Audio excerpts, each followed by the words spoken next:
Hello friends, आप सभी कैसे हैं। मैं उम्मीद करता हूँ सभी ठीक होंगे।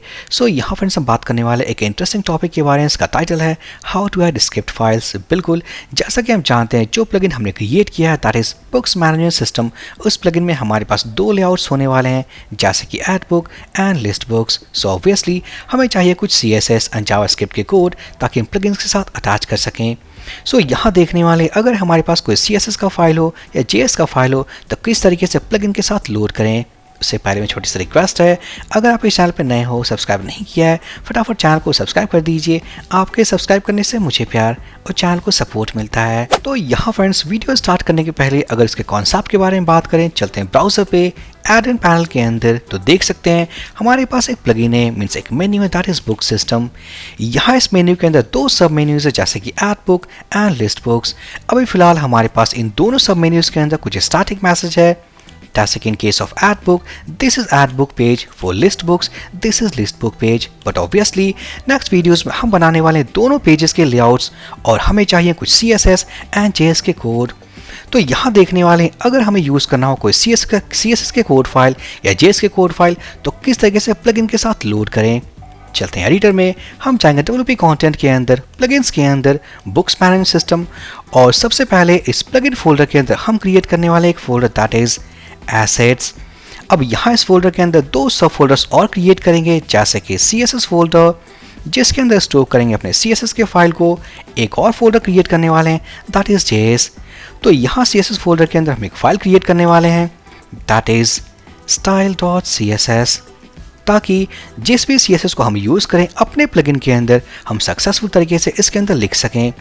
उसके बाद हम जाएंगे JS फोल्डर के अंदर, यहाँ एक फ्रेंड्स एक फाइल क्रिएट करने वाले हैं that is script.js।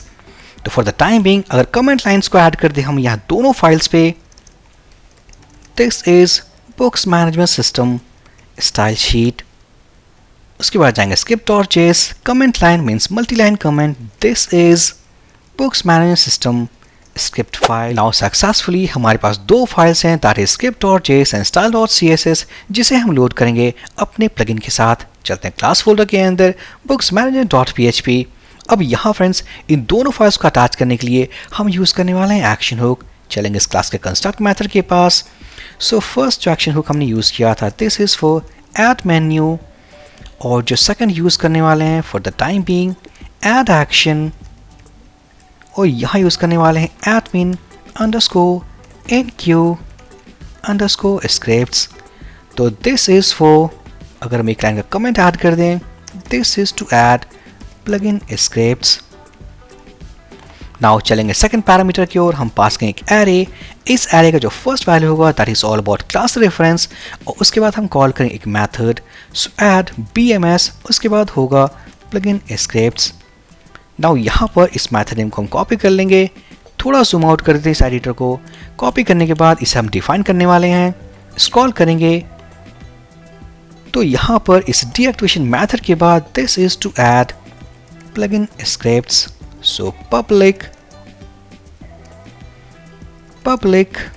Function method name, और यहाँ फ्रेंड्स दोनों फाइल्स को अटैच करने के लिए हमारे पास दो अलग अलग वर्डप्रेस के फंक्शन हैं। तो फर्स्ट हम देखने वाले all about this CSS file. तो यहाँ यूज़ करूँगा मैं WP underscore enqueue underscore style।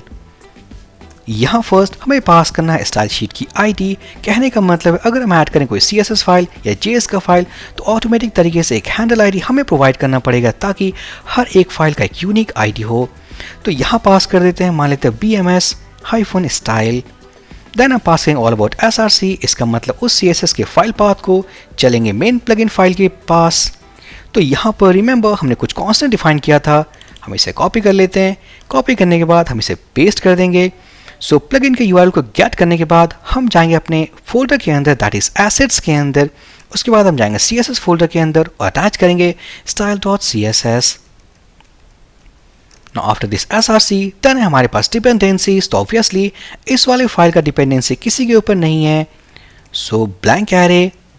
Then हमारे पास वर्जन नंबर, तो मान लेते हैं इसका जो वर्जन होगा दैट इज इनिशियली 1.0। नेक्स्ट है हमारे पास media, so by default all value. So finally एक लाइन का कोड हमने ऐड कर दिया है।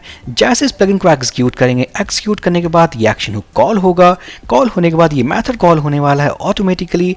इस मेथड के कॉल होते ही ये ऐड करने वाला है हमारे इस स्टाइल शीट फाइल को हमारे प्लगइन के साथ। एक बार देख लेते हैं। सेव करने के बाद चलेंगे ब्राउजर पे, रिलोड करते हैं। अगर हम जाए इसके सोर्स कोड पे, सो कंट्रोल यू या व्यू पेज सोर्स, अगर सर्च करें style.css तो हम देख पाएंगे books management system assets CSS style.css हम देख सकते हैं वर्जन 1.0। साथ ही साथ this is PMS style sheet. यहाँ फ्रेंड्स अगर हम जाकर सोर्स कोड में थोड़ा जूम इन करते हैं तो हम देख पाएंगे जिस आईडी को हमने स्पेसिफाई किया था means handle ID PMS-style, automatic तरीके से इसने और कंकैटिनेट किया है। This is all about suffix -css। यहाँ पर वो SRC है। SRC के बाद अगर हम थोड़ा स्क्रॉल करके अगर उस साइड को जाएं या लाइन रैप तो हम देख पाएंगे वर्जन नंबर 1.0 एंड साथ ही साथ मीडिया इक्वल्स टू ऑल। ये ऑल वही है जो हमने लास्ट में पास किया है। सो फाइनली सक्सेसफुल तरीके से हमने इस वाले फाइल को अटैच कर दिया है। अब देखते हैं all about this script.js।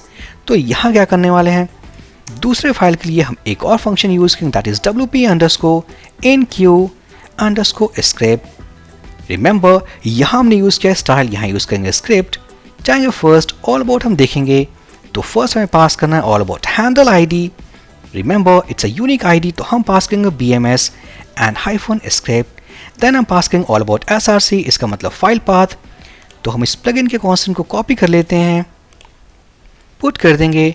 After plugin URL हमें जाना है अपने एसेट्स फोल्डर के अंदर, वहाँ से पिक करना है JS फोल्डर और हम अटैच करेंगे script.js। नेक्स्ट है हमारे पास डिपेंडेंसीज। ये वाली जो फाइल हमने क्रिएट की है ये डिपेंडेंट होगा jQuery प्लगइन फाइल पे। सो jQuery by default provided by WordPress, तो हम यूज़ करने वाले हैं jQuery। तो कहने का मतलब है इस वाले फाइल को जिसको हमने लिंक किया है ये डिपेंडेंट है एक फाइल के ऊपर that is jQuery and automatically it will load from WordPress.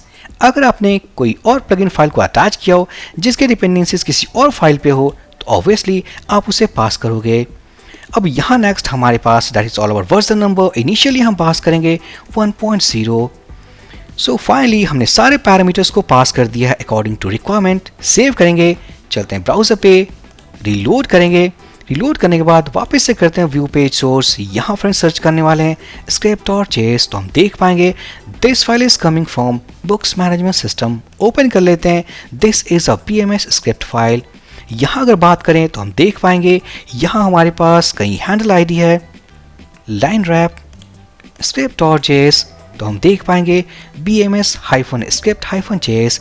This is our handle ID, this is our SRC, यहाँ हमारे पास वर्जन नंबर। सो सक्सेसफुल तरीके से दोनों फाइल्स को हमने अटैच कर दिया जैसे कि CSS फाइल एंड जावास्क्रिप्ट के JS file.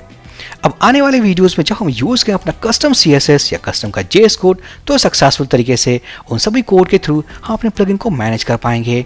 So for the time being अगर हम एक लाइन का कोड लिखिए अपने इस JS फाइल के अंदर दैट इज jQuery, हम डिफाइन करेंगे फंक्शन हैंडलर और यहाँ पर हम करने वाले हैं console.log। So welcome to WordPress list table development tutorial। साथ ही साथ एक और चीज़ करते हैं, चलते हैं प्लगइन की क्लास फाइल में जहां हमने मैसेज को इको किया था अपने स्टैटिक मैसेजेस को जैसे कि फॉर लिस्ट बुक हैंडलर। तो हम क्या करने वाले हैं इस केस के लिए हम रैप करेंगे अपने इस मैसेज को विद इन h1 टैग और लेट्स से h3 टैग। यहाँ इसे हम पास कर देंगे। पास करने के बाद अगर हम एक क्लास स्पेसिफाई कर दें जैसे कि क्लास BMS-h3, अब हम इसे कॉपी करेंगे या सिंपली हम जाएंगे ऐड बुक वाले हैंडलर में और यहाँ पर इसे हम कट करने के बाद हम पेस्ट कर देंगे विद इन h3 टैग। यहाँ पास करते हैं class equals to single quotes के अंदर, क्योंकि ये डबल कोट्स के अंदर है तो सिंगल कोट्स BMS-h3 और हम इसे पेस्ट कर देंगे। अब यहाँ फ्रेंड्स इस क्लास के बेसिस पे हम करने वाले हैं कुछ CSS को। चलते हैं style.css के अंदर, it's a class so BMS-h3 यहाँ कर लेते हैं colour equals to blue, font size equals to let's say 40 pixel और अगर थोड़ा बैकग्राउंड कलर दे दें so background colour let's say orange. अब यहाँ पर सेव करने के बाद यहाँ फ्रेंड्स इस वाले फाइल में भी कोड है, साथ ही साथ इस वाले फाइल में भी कोड है। चलते हैं ब्राउज़र पे, इंस्पेक्ट कर लेते हैं, लोड करेंगे तो हम देख पाएंगे this is list book page and here CSS are coming from style.css। चलते हैं ऐड बुक में, this is add book page. चलें कंसोल के अंदर तो हम देख पाएंगे welcome to WordPress list table development tutorial and this is coming from script.js जो कि हमने अटैच किया इनसाइड बुक्स मैनेजमेंट सिस्टम। चलते हैं सोर्स कोड में, सो कंट्रोल यू, अगर सर्च करें script.js, ओपन करें तो हम देख पाएंगे this is our code. Search करेंगे style.css, ओपन कर लेंगे तो हम देख पाएंगे हमारा वो कस्टम कोड। सो सक्सेसफुली इस वीडियो में हमने काफ़ी इंटरेस्टिंग से चीज़ों को देखा, कैसे अटैच करें अपने CSS file and JS file को अपने प्लगइन के अंदर। सो आई होप ये वीडियो काफ़ी इंपॉर्टेंट और इन्फॉर्मेटिव था। सो प्लीज़ लाइक करें, कमेंट करें, चैनल को सब्सक्राइब करें। हम मिलते हैं अपने नेक्स्ट वीडियो में। So for this video session guys, thank you for watching and have a great day.